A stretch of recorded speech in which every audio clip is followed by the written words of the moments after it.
I got so much motherfucking design on right now.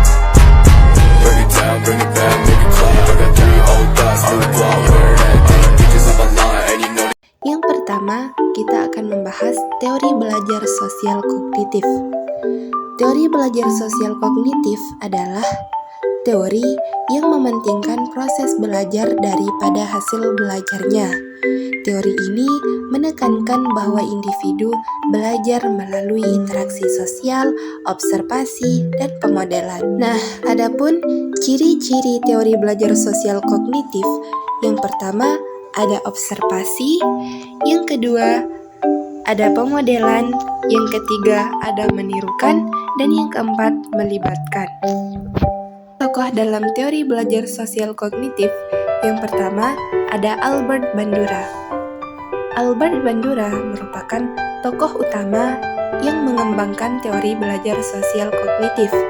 Teori ini berpandangan bahwa tidak hanya perilaku saja yang berpengaruh pada proses belajar, akan tetapi faktor lingkungan, sosial, serta faktor kognitif juga sangat berpengaruh bagi proses belajar.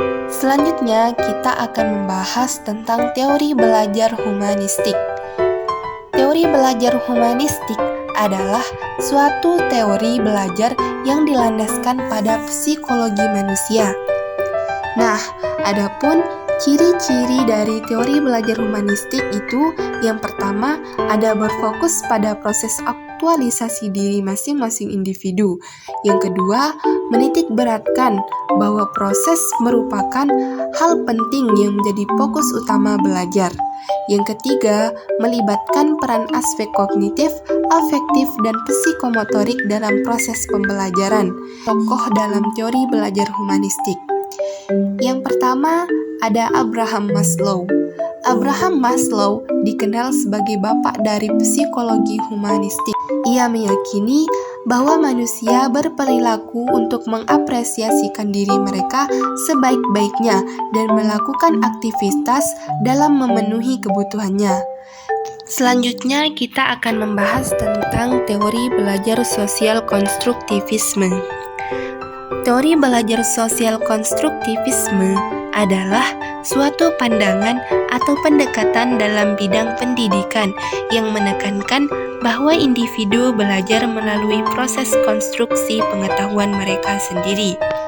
Adapun ciri-ciri dari teori belajar konstruktivisme yaitu 1. Mencari tahu dengan menghargai titik pandang atau pendapat siswa.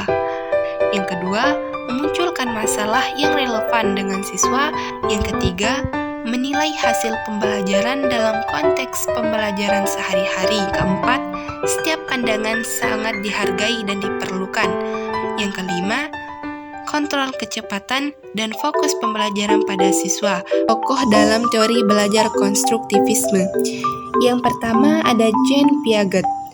Konstruktivisme menurut Jean Piaget berpandangan bahwa perkembangan kognitif sebagai suatu proses di mana anak-anak secara aktif membangun sistem makna dan memahami relasi melalui pengalaman-pengalaman dan interaksi mereka. Selanjutnya, kita akan membahas tentang materi teori perkembangan.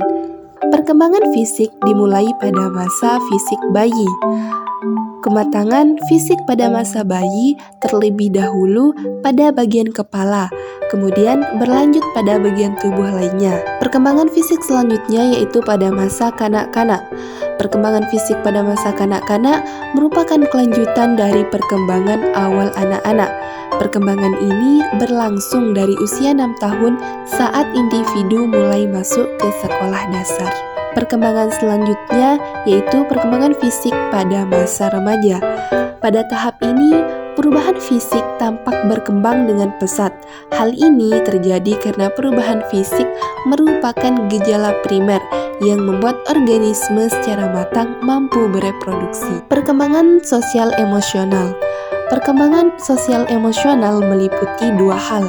Yang pertama yaitu teori ekologi Brown van Bronner dan teori perkembangan rentang hidup Erikson. Perkembangan moral. Perkembangan moral adalah tentang aturan dan konvensi berinteraksi antara orang-orang. Dalam konteks pendidikan, diferensiasi mengacu pada pendekatan pengajaran yang disesuaikan dengan kebutuhan dan tingkat pemahaman siswa.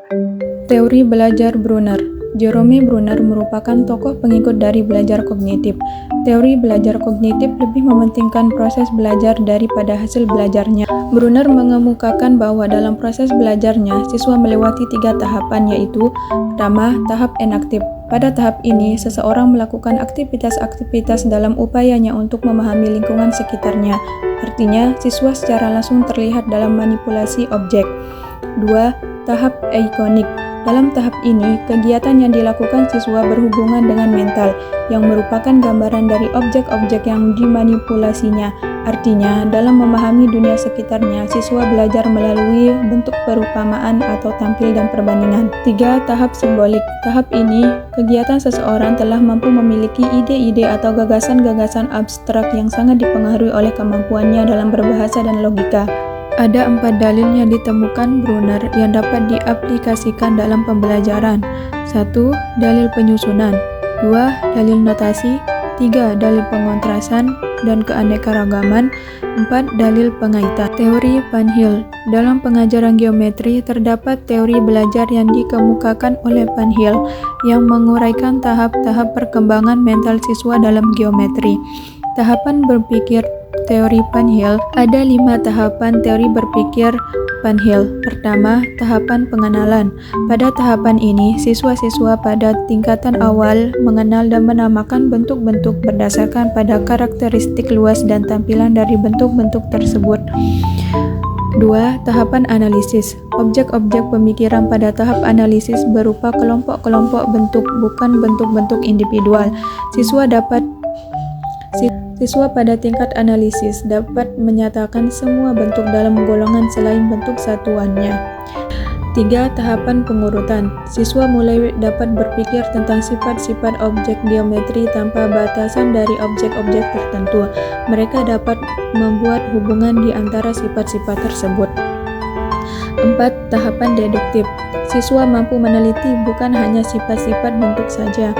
Pemikirannya mereka sebelumnya telah menghasilkan dugaan mengenai hubungan antar sifat-sifat. 5. Tahapan keakuratan. Dalam tahap ini, siswa sudah mulai menyadari betapa pentingnya ketepatan dari prinsip-prinsip dasar yang melandasi suatu pembuktian. Etnomatematika. Istilah etnomatematika pertama kali diperkenalkan oleh De Ambrosio, matematikawan Brazil pada tahun 1977. Contoh etnomatematika dalam pembelajaran matematika. Yang pertama, permainan congklak, 2 rumah adat Jawa, dan 3 kubah masjid. Teori Dines. Zoltan P. Dines adalah seorang matematikawan yang memutuskan perhatiannya pada cara-cara pengajaran terhadap anak-anak. Ada 4 prinsip belajar matematika menurut Dines. Pertama, prinsip dinamik. 2. Prinsip konstruktivis. 3. Prinsip variabilitas matematika. 4. Prinsip variabilitas perseptual.